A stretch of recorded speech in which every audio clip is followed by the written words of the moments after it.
Talavera de la Reina es hoy nuestro destino mágico.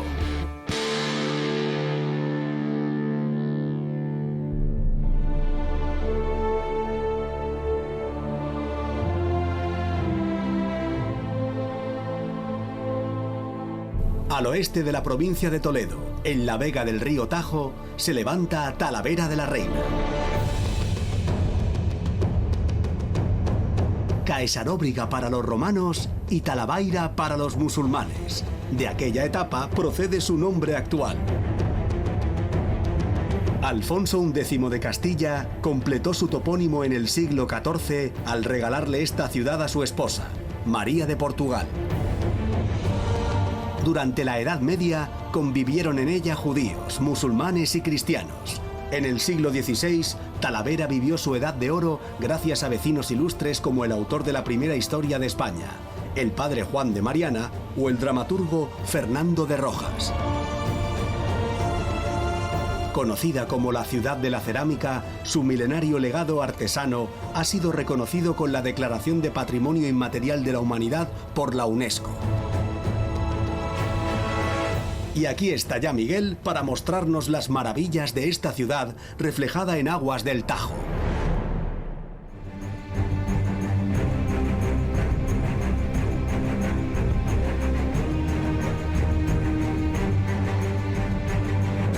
Comenzamos nuestro viaje en Talavera de la Reina. Lo hacemos justo aquí, en esta plaza. Es la Plaza del Pan. Es el centro neurálgico de la ciudad.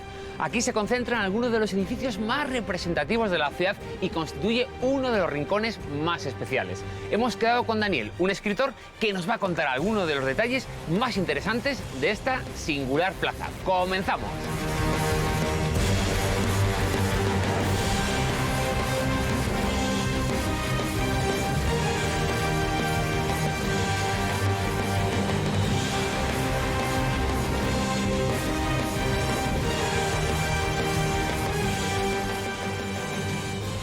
Hola Daniel. Hola Miguel, ¿qué tal? Me siento muy afortunado por poder comenzar mi aventura en Talavera de la Reina de tu mano y además hacerlo en esta plaza, la Plaza del Pan, que tiene un nombre muy curioso. Pero antes, ¿cuál es el origen de esta plaza? Bueno, pues esta plaza se cree que lleva siendo como la plaza mayor, digamos, de la ciudad desde tiempos romanos. De hecho, hay constancia de que fue el foro de la antigua Caesaróbriga, que era como se llamaba esta ciudad en tiempos romanos, y el vestigio que se ha encontrado hace poco, muy cerca de esta plaza, confirma, ya que se ha encontrado sillería del siglo I. Digamos que sería el suelo original.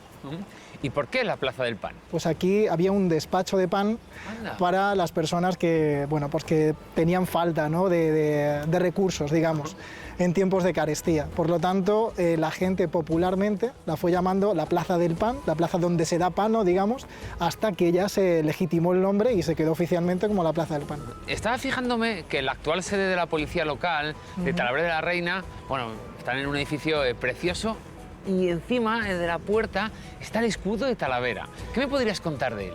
El escudo de Talavera es uno de los más antiguos que se conocen en España. Está más o menos datado en el siglo XIII, oficialmente, ¿no? En unas cartas que hubo entre la ciudad de Plasencia y Talavera de la Reina ya aparece en ese siglo, aunque se puede creer que es incluso más antiguo. Está conformado, como se puede apreciar, por una torre, que básicamente la versión oficial es que esa torre hace referencia a nuestras torres albarranas que están en las murallas, adosadas a la muralla árabe.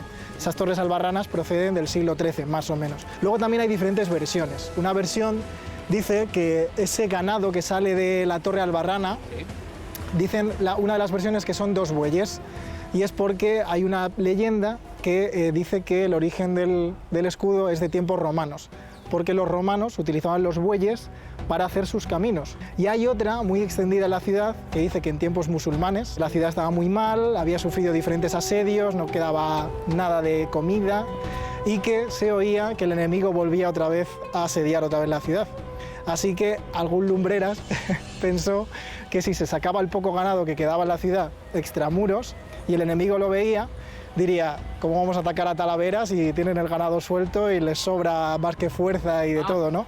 Así que dice la leyenda que el enemigo lo vio y se dio la vuelta. Bueno, ¿y cuál es la relación de esta plaza con alguien tan importante como es Fernando de Rojas? Bueno, pues Fernando de Rojas nació muy cerca de Talavera, en un pueblo que se llama la Puebla de Montalbán, y ejerció la alcaldía aquí en la ciudad. El edificio antiguo del ayuntamiento, el actual, lo tengo a mi izquierda, pero el edificio antiguo es donde él ejerció la alcaldía, que es el que tenemos aquí, que es la actual Junta de Comunidades de Castilla-La Mancha. La ejerció durante pocos meses y se dicen, las buenas lenguas, quiero pensar, se dice que se basó en muchos puntos de la ciudad para escribir su obra cumbre, que fue La Celestina. Qué bueno. Daniel, pues ha sido un placer comenzar el viaje por Talavera de la Reina de tu mano. Me ha encantado, no me imagino cómo será el resto de la ciudad. Muchísimas gracias, de verdad. Gracias a ti, gracias a ti.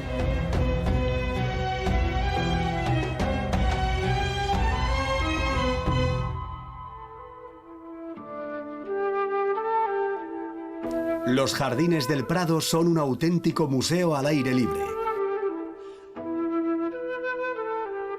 Este antiguo terreno entre la villa y el santuario mariano de Nuestra Señora del Prado fue reconvertido desde finales del siglo XVIII en un reclamo natural a orillas del río Tajo. La decoración con cerámica talaverana y la utilización del ladrillo muestran la influencia cultural que el legado árabe y mudéjar dejó en la ciudad. Conocido primero como Parque de Alfonso XIII, en 1924 se instaló aquí la Fuente de las Ranas, cuya recreación da la bienvenida a quien lo visita desde los imponentes arcos del Prado. El parque sigue un diseño de influencia francesa y árabe. Destacan el templete de la música y el estanque de los patos, realizado en cerámica de Talavera. Ocio, belleza natural y devoción religiosa se dan cita en este idílico enclave talaverano.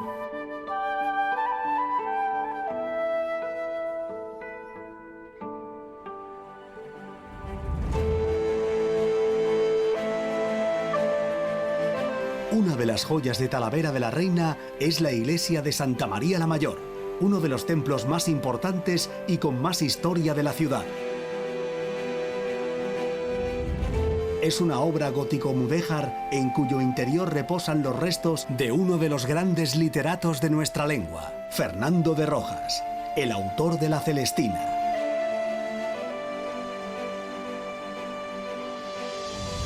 Y Miguel aguarda impaciente para conocer de primera mano este histórico rincón talaverano.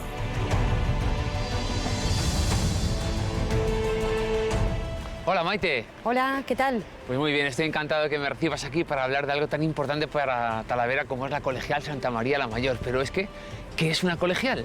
Mira, una colegial es un templo católico que, sin llegar a ser catedral, tiene un cabildo. Ajá. En este caso, Santa María la Mayor debió ser la iglesia principal de la ciudad, ¿vale? Como iglesia Santa María la Mayor. Pero un año antes de la batalla de las Navas de Tolosa, en 1211, vienen a Talavera Alfonso VIII y el arzobispo Jiménez de Rada para pedir soldadesca a la ciudad y apoyo logístico para esa lucha contra los musulmanes. Sí. A cambio, se accede a la petición de la villa de elevar de categoría de iglesia de Santa María la Mayor a colegial. Ajá.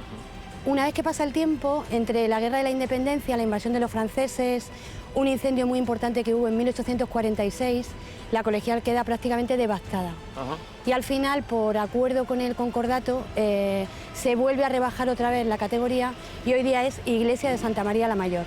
Pero en Talavera se la conoce como la colegial. Estoy deseando conocer su interior, ¿vamos? Pues venga, vamos.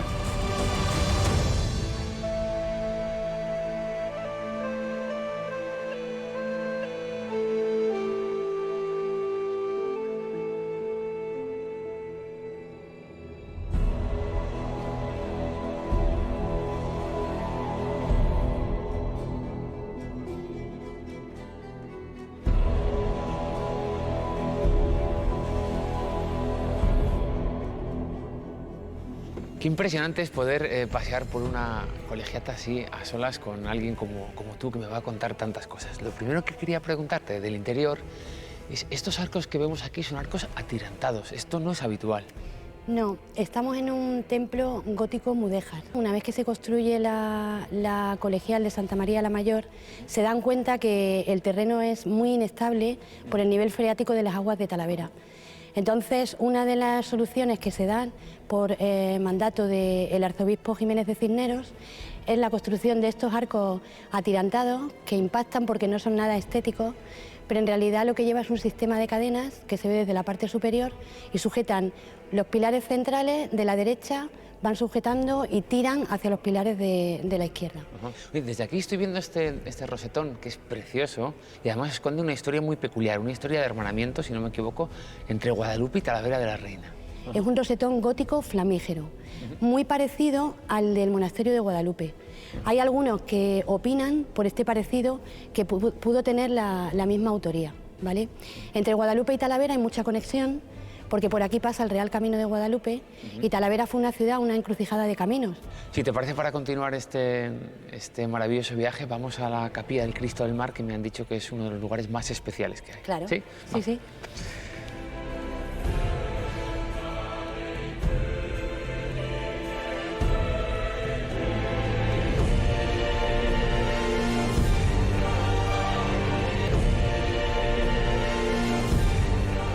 Maite, me llama la atención que en una zona como Talavera de la Reina, donde no hay mar, haya una capilla como esta dedicada al Cristo del Mar.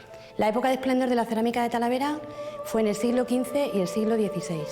Y en el XVII empezó su decadencia. Hasta que aparece en Talavera Ruiz de Luna, en 1907 aproximadamente. Se hizo tan importante que llegó a exportar muchísimo en Sudamérica. A una de las ferias donde fue invitado, mandó a sus hijos porque él tenía miedo a montar en barco. Y entonces venía todos los días aquí a rezar y ofreció a la colegial que si sus hijos volvían sanos y salvos, donaría este altar. Por eso se llama la Capilla del Cristo del Mar. ¿Sabes? Nada más llegar a Talavera de la Reina, estuve en la Plaza del Pan y allí descubrí el monumento, la estatua a Fernando de Rojas. Y casualmente creo que está aquí en el claustro. Está aquí enterrado, sí. ¿Vamos a verlo? Vamos a verlo. Venga.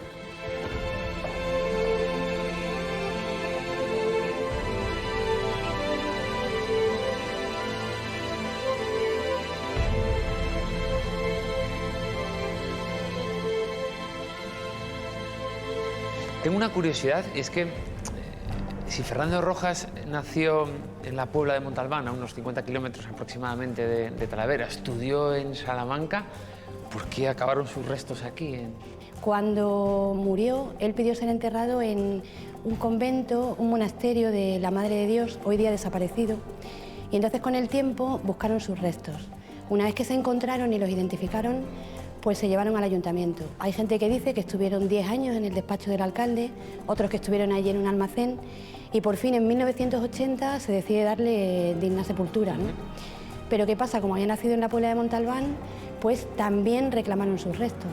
Entonces al final se reunieron los alcaldes, se creó una comitiva y se decidieron repartir los huesos. Estaban en una caja, se metieron en una urna de cerámica y entonces un alcalde le decía a otro, tú coge, que tenemos mucho para repartir. Por fin descansó, pero tardó. Qué historia más increíble. Maite, ha sido un placer conocer la historia de Talavera de tu mano. Yo voy a continuar mi viaje por esta bella tierra. Muchísimas gracias. Muy bien, gracias a ti. Hasta pronto. Luego.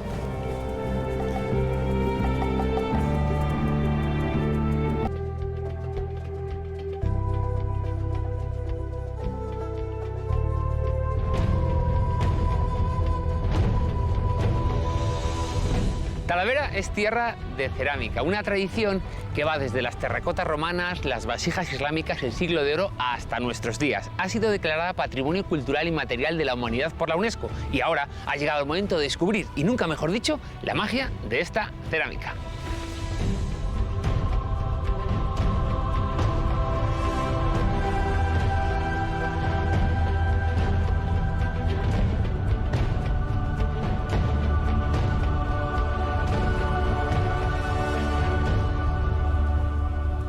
Hola.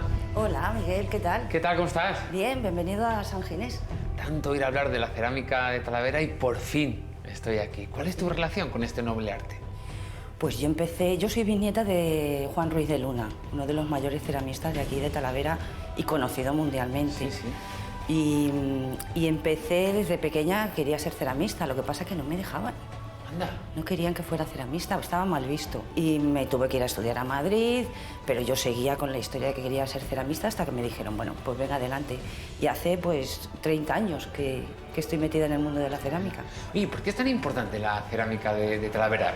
En el siglo XVI, Felipe II, cuando hace el Palacio del Escorial, necesita pintores para hacer sus zócalos, y entonces lo que hace es que se trae de Holanda y de Italia pintores que dominan la técnica, y entonces aquí se empieza a implantar esta técnica que es la sobrecubierta. Se esmalta la pieza de barro, se esmalta y se pinta encima. ¿Cuál es la relación con un país tan importante para la cultura española como es México? Los historiadores cuentan que 14 talaveranos, entre 1550 y 1560, establecieron allí las formas de hacer que había aquí en Talavera, y concretamente se llaman talaveras allí, son conocidas como talaveras. Directamente la cerámica allí se llama Talavera. Sí. Qué bueno.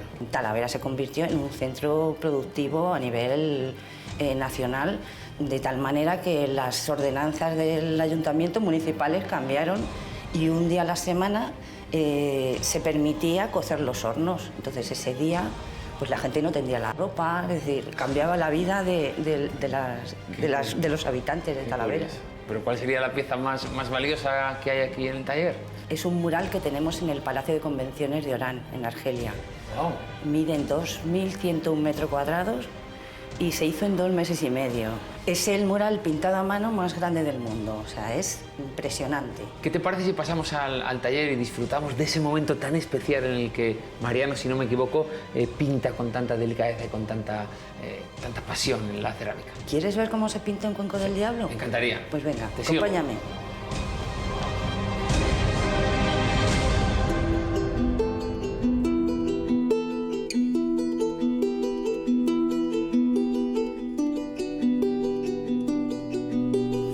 Por aquí y te presento a Mariano. Mariano, ¿qué tal? Hola, Miguel. ¿Cómo estás?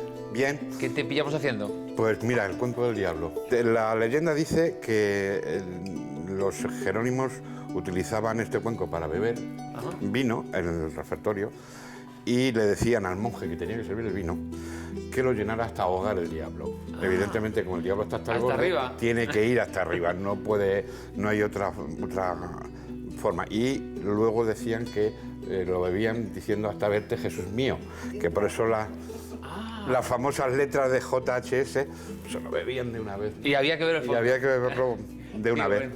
Oye, Mariano, ¿cómo es el proceso de creación de una pieza, de una joya como esta? Lo primero que hay que hacer es el barro, evidentemente, tornearlo. Sí. Siempre tiene que ir a mano, porque si no, no sería cerámica tradicional, ¿no? Luego va cocido a 1100 grados aproximadamente la pieza en barro.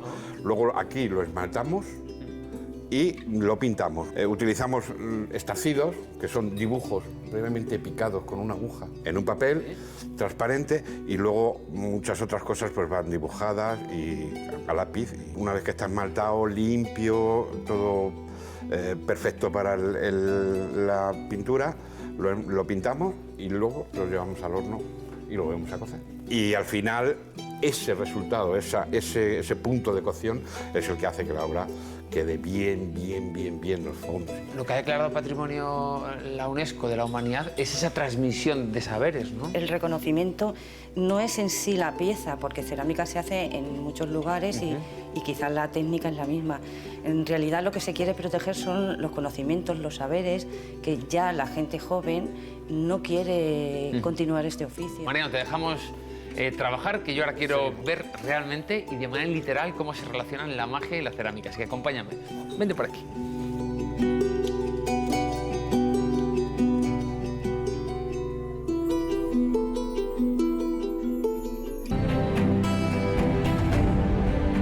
Dividida por el río Tajo, Talavera de la Reina cuenta con una sucesión de 4 puentes que vertebran la ciudad. El puente de Santa Catalina, también llamado Puente Viejo o Puente Romano, es el más antiguo. De hecho, ha perdido casi al completo su estructura romana inicial, conservando solamente parte de sus cimientos. Conocido popularmente como el Puente de Hierro, el Puente Reina Sofía supuso todo un hito en la ciudad, no solo por convertirse en el segundo puente para cruzar el Tajo y descargar al Puente Viejo de viajeros y de cargas constantes durante siglos, sino también por su belleza y estilo arquitectónico. Por último, el puente de Castilla-La Mancha es una obra única en su género. ¿Y qué lo hace tan especial? Con sus 192 metros, es el puente atirantado más alto de España y el segundo de Europa.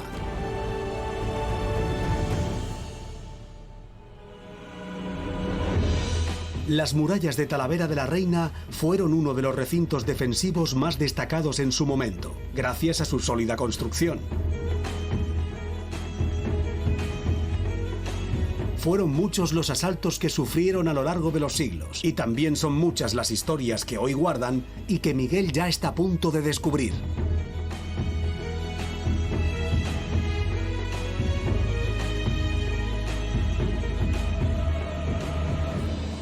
Hola, ¿qué tal? Hola, ¿qué tal? Buenas tardes. Nos encontramos al lado del Alcázar o la Alcazaba. Sí.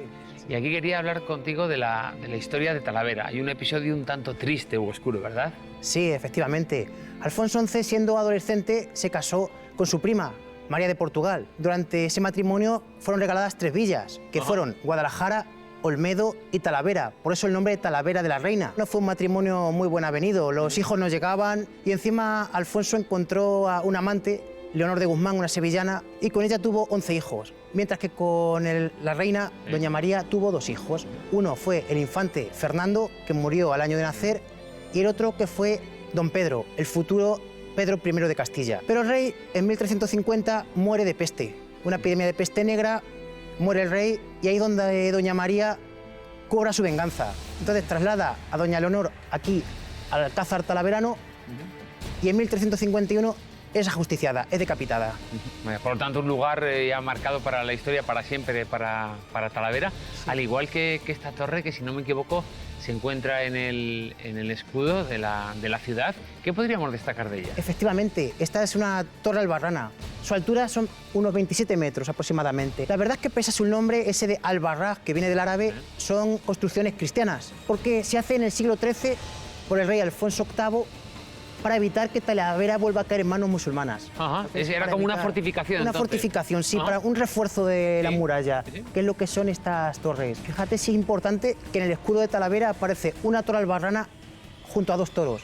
Bueno, la torre entonces, me comentabas, junto con las murallas, es el sistema de protección de la ciudad. Sí. Y me gustaría, si te parece, ir a conocer estas murallas. Muy bien, Vamos, pues sígueme. Vamos.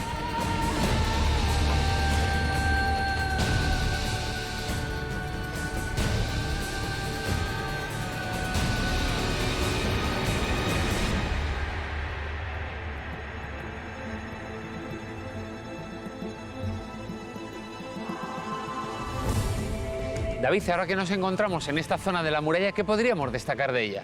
Pues una curiosidad, era una fuente que había en esta zona. Justo entre la calle Carnicerías y la Ronda del Cañillo había una fuente que en el siglo XVI aparece con el nombre de Fuente de Almarchén. Y luego cambió su nombre en el siglo XIX. En 1859 aparece con el nombre de Fuente de Tetuán, por el nombre de la batalla esa que tuvo lugar en esa guerra hispano-marroquí. ¿Es verdad que hay unas inscripciones de la época romana? Sí, a pesar de que es del siglo X, en la época musulmana, pues cogieron lápidas, restos de estatuas, de columnas, y con ello hicieron esta muralla. Estoy fijando en esa muralla que hay un huequito que no es de desgaste, porque tengo entendido que ahí antiguamente había una lápida de mármol.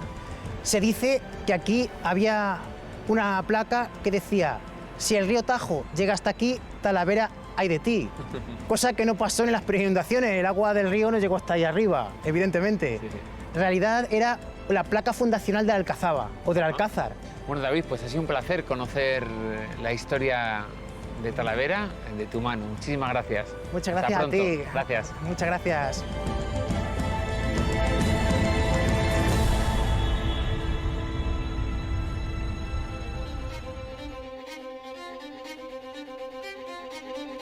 A 30 kilómetros de Talavera de la Reina se erige imponente el castillo de Malpica de Tajo. ¿Y qué es lo más llamativo de esta fortaleza?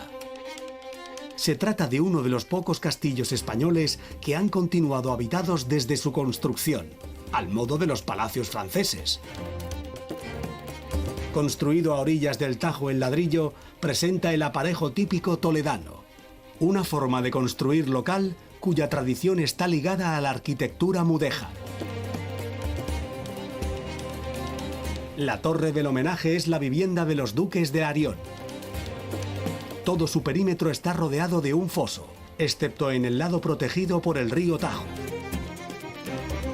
Los Gómez de Toledo fueron sus primeros propietarios en el siglo XIV y sus descendientes lo habilitaron como residencia. Su silueta da la bienvenida a la localidad de Malpica y es todo un reclamo para sus visitantes.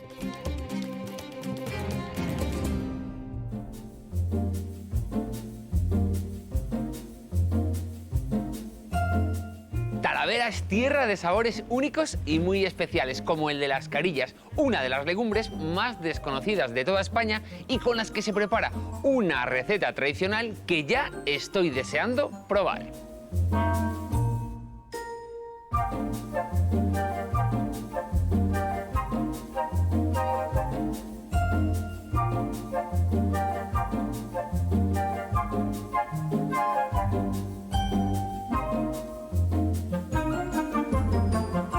Hola, ¿qué tal? Hola, buenas, bien. Víctor y Alfredo, si no me equivoco, ¿verdad? Sí. Bueno, pues os digo que tenía muchas ganas de llegar a esta casa para conocer esta legumbre tan desconocida en España, que son las carillas. ¿Cuál es el origen? Sí, las carillas vienen de Asia y América Central, pero en España son muy desconocidas, como has dicho, y solo la zona esta de Extremadura y la nuestra, Castilla-La Mancha Occidental, hay un pueblo muy conocido que se llama Velada, que está aquí al lado de Talavera, que las cultivaban e incluso exportaban a Cataluña para los inmigrantes extremeños, que se fueron tantos en aquellos años que emigraba la gente, y lo hacían de negocio. Es que es como unas judías, ¿no? Pero ¿en qué se diferencian de otro tipo de pues como verás, tienen el antifaz, que llaman la judía con máscara. Aquí por aquí en Extremadura la llaman muchachitos con chaleco. Y también son conocidas chíchares, se llaman. ¿Y cómo se prepara este plato? Pues bueno, las carillas, lo primero que hay que hacer es ponerlas en remojo como 8 o 10 horas. Ajá. Para luego ya, al día siguiente, si se echan la noche o la tarde-noche anterior, ponerlas a cocer con la oreja y el chorizo. Echamos un poquito de ajo y laurel, tal y como está aquí, crudo. Sí. Lo echamos todo, lo tenemos como 1 hora y media, 1 hora 40 minutos. Una vez que está cocido todo, empezamos con el guiso, hacemos un sofrito. Empezamos echando la cebolla, el ajo y el pimiento. ¿Con aceite de oliva? Con el aceite de oliva. Ajá. A ver, una vez bien fritito, echamos el pimentón y para que no se nos queme, echamos enseguida el tomate. Luego bien sofrito todo, lo echamos ya en la carilla, una vez que hemos dicho que estaba cocida ya. Pero claro, y la damos un buen hervor para que se haga la mixtura. Bueno, y este plato, si no me equivoco, Alfredo, lo tenemos ahí aquí ya. Ya lo tenemos terminado. ¿Terminado? Para servir. Vale, ahora entiendo lo que me decías de eso, que estuviera con el agua justita y se le echa y ahí queda ya como ese pequeño conjunto que me recuerda, es cierto, a unas alubias, ¿no? A un plato de alubias. Sí, es parecida a la alubia, sí. Que se puede comer, incluso se puede, al hacer guiso, al día siguiente está igual o mejor. Bueno, pues no sé si me las acabaré todas hoy, porque si no también tengo el día de mañana, pero lo que está claro es que ha sido una lección maravillosa de gastronomía y voy a probarlas a vuestra salud. Vamos allá. Buenísimas, pero ¿sabéis lo que pasa? A mí esto me sabe a poco y si no os importa, me voy a hablar con las carillas, ¿eh? Adiós, gracias, ha sido un placer. A ti.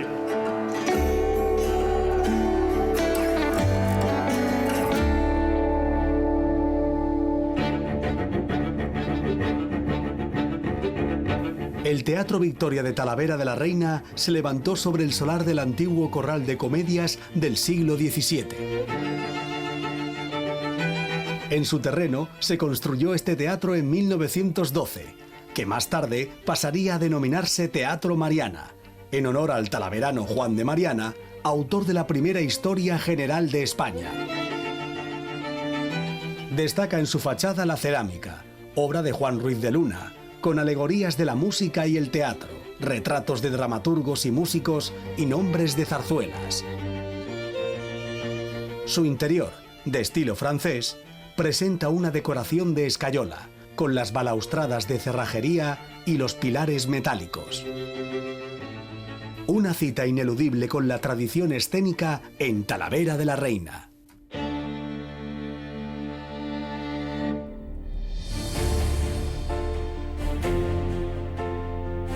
En plena plaza de San Andrés se encuentra uno de los edificios talaveranos con más historia, el Alfar del Carmen y actual Biblioteca Nibeiro. ¿Y cuál es la peculiaridad de este lugar? En el pasado fue convento de los Carmelitas Descalzos de El Carmen y posteriormente fábrica de cerámicas. Hoy en día es el único alfar de la época en Talavera de la Reina.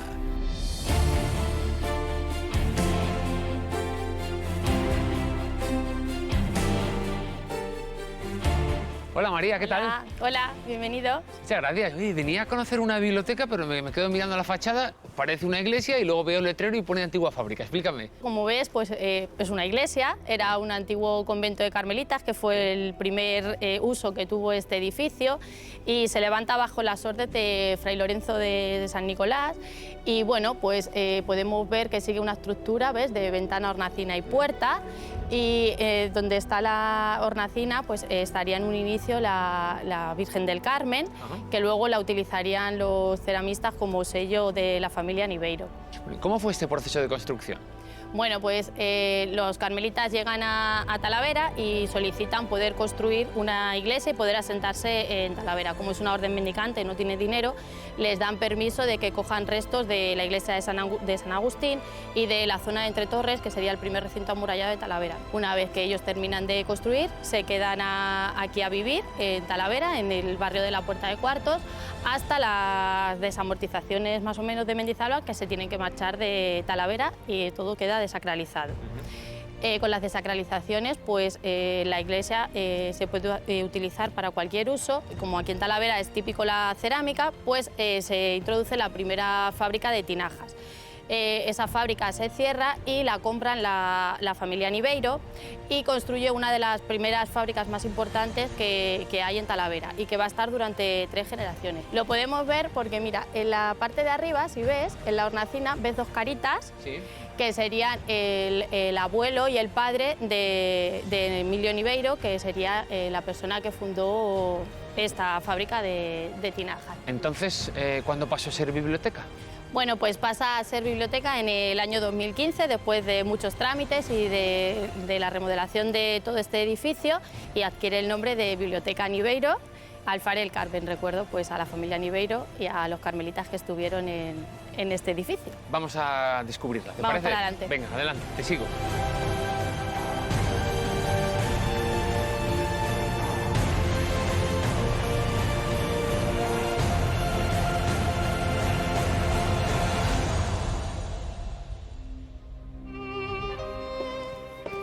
María, ¿dónde me podía yo fijar para darme cuenta que esto fue un alfar?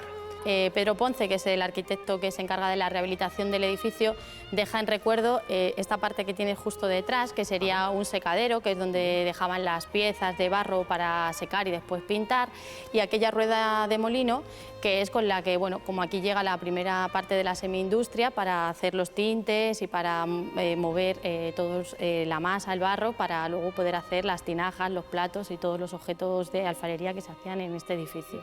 ¿Dónde nos damos cuenta de la iglesia?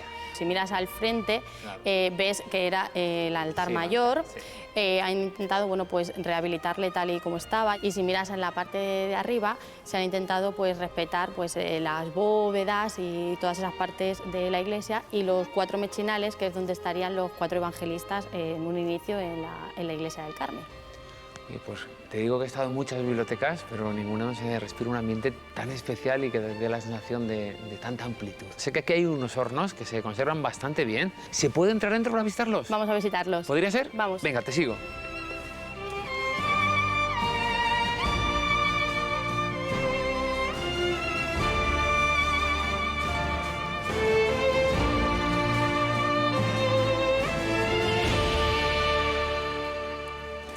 Bueno, qué bueno estar aquí con estos hornos en una biblioteca, además. ¿Qué origen tuvieron?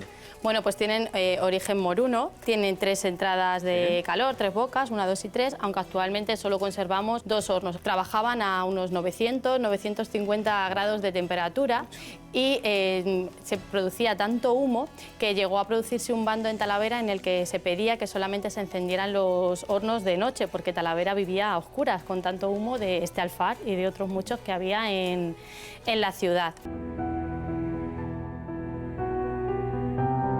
Fuera del centro histórico de Talavera y rodeado de espléndidos jardines, se localiza el corazón espiritual de la ciudad, la Basílica de Nuestra Señora del Prado. Considerada la capilla sixtina de la cerámica española, fue denominada por el rey Felipe II como la Reina de las Ermitas.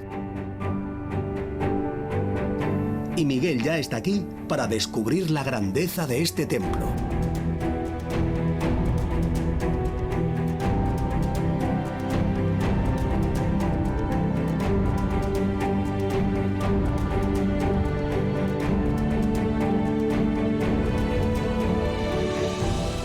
Hola Miguel, ¿qué tal? Hola, ¿qué hay? ¿Qué pasa? Pues estoy encantado de que me recibas justo aquí para hablar de esta Basílica de Santa María del Prado. Quería saber cuál era su origen. Fue una ermita, pero ahora es una basílica que aloja a la Virgen del Prado.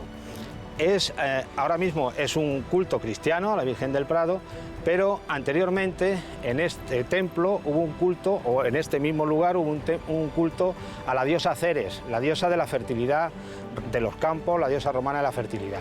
Se localizaba aquí en una zona que es la zona típica que en la literatura, sobre todo medieval, o como tópico literario, se llama un locus amenus o amoenus, un lugar ameno, un sitio que hay hierba, agua, sombra. Esa hierba es Prado. Esto es Nuestra Señora del Prado, esto era el Prado, estos son los jardines del Prado. Ya llegados los visigodos, con el rey Liuba II, parece que donó una imagen, quizá anterior a esta, y se construyó ya tal como templo cristiano, más que como templo a la diosa Ceres de la fertilidad.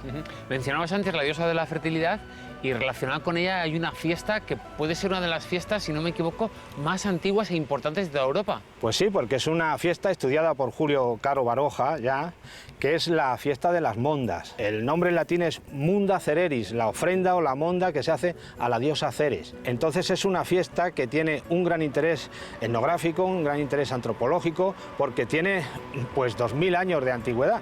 Y además es la fiesta que yo digo un poco la fiesta nacional o regional talaverana. ¿Por qué? Porque venían de todos los pueblos del gran territorio de la comarca de Talavera, venían aquí y todavía se hace un rito que se intercambian los bastones, el alcalde de Talavera con los alcaldes de los pueblos del entorno. Antes de entrar al interior, que seguro que esconde joyas maravillosas, te quería preguntar por qué a este templo se le conoce como la Reina de las Ermitas. Bueno, pues Felipe II tuvo, digamos, cierta vinculación con Talavera. De camino a Portugal o de camino a Guadalupe, que pasó en algunas ocasiones, pues entró a orar en la ermita y, en fin, le impresionó la belleza y la grandiosidad del templo, para ser una ermita, evidentemente, y la denominó la Reina de las Ermitas. Pues vamos a conocer el interior de esta Reina de las Ermitas. Pues sí, porque verás que es la capilla sixtina de la cerámica en España, entre otras muchas cosas. Vamos.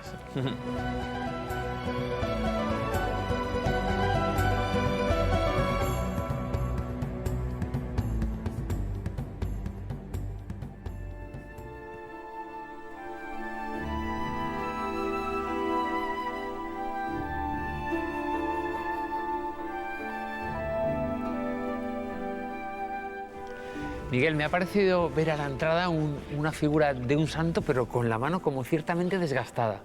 Bueno, pues sí, es un detalle curioso de cultura popular que hay aquí en la ermita, y es que hay la creencia, o había la creencia durante siglos, de que tocando la mano de esa especie de santo, o santo de las bofetadas, por cómo se tocaba la mano siempre que se entraba aquí, las mozas encontrarían novio. Entonces todas las chicas que entraban en la ermita pues tocaban la mano, que en realidad es la mano de un cura de San Román, de un pueblecito de San Román de los Montes, que es aquí cercano, que está enterrado ahí, y que así lo pone además en letras góticas en el sepulcro, ¿no? Hablemos, Miguel, de la nave. Entiendo que estamos en Talavera, estamos en la ciudad de la cerámica. ¿Cómo es de importante? Sus muros tienen una extensión impresionante de cerámica del siglo XVI y XVII, de cerámica antigua de Talavera, aunque la propia ermita es un museo, porque hay también cerámica del XVIII y del XIX en diferentes lugares del templo, ¿no? Tenemos en esta parte esto, la genealogía de Cristo, pues ahí aparecen Abraham, David, Salomón, además con cerámica del siglo XVI, y abajo el arrimadero, como decía, de ese florón típico de la cerámica talavera, que también hay en las palacios muchos palacios reales, ¿no? Luego, además, en el otro lado, sin embargo, al ser un templo dedicado a la Virgen del Prado, lo que hay son escenas de la vida de la Virgen. Bueno, hemos hablado de la importancia de este templo como contenedor de arte, sí. Y hay un lugar exactamente que me gustaría visitar contigo, que es el museo. Vamos. Hay un pequeño museíto que vamos a verlo, sí.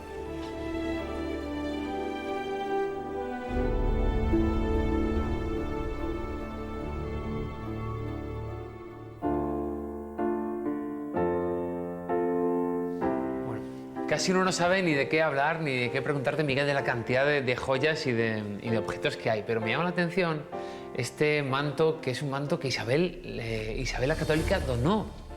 Pues sí, entre los muchos mantos donados a la Virgen en Talavera, pues en fin, por la devoción que hay a la Virgen del Prado, pues ha habido mantos que se han regalado a la Virgen desde hace 500 años.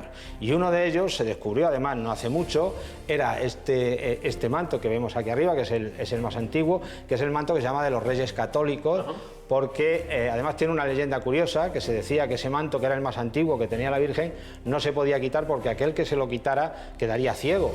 Y entonces había esa leyenda. Hay manto en el que aparece parte del lema de los Reyes Católicos, tanto monta, ¿no? Ajá, claro. Bueno, Miguel, pues ojalá hayamos sabido transmitir la grandeza de un templo como este y que sean muchos los visitantes que cuando vengan a Talavera decidan pasar al menos unos instantes aquí. Pues sí, que pasen por esta Capilla Sixtina de la Cerámica de España, que tiene muchas cosas que ver. Ha sido un placer. Hasta pronto, gracias.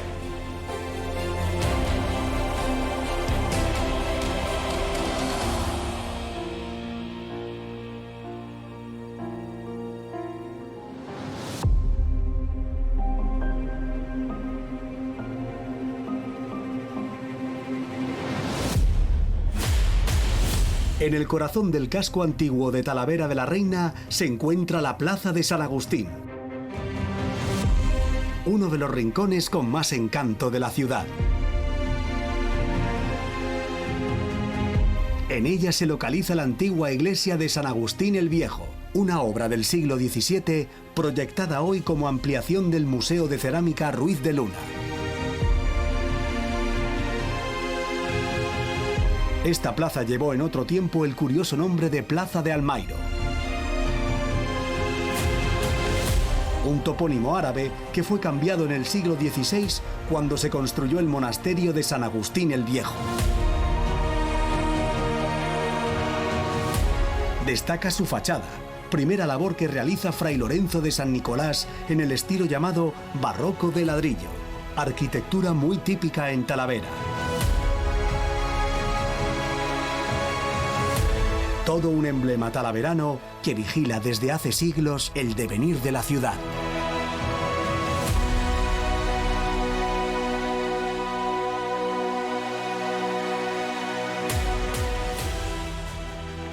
Llegó el momento de decir adiós a Talavera de la Reina y lo hago además desde un lugar muy especial. Se trata del puente romano sobre el río Tajo a su paso por la ciudad. Y justo desde aquí quiero dar las gracias a todas esas personas que me han acompañado en este fantástico viaje donde he descubierto arte, cultura, gastronomía y un lugar maravilloso para venir. Os recomiendo a todos que vengáis a Talavera de la Reina. Yo de hecho no me he ido y sé que muy pronto volveré.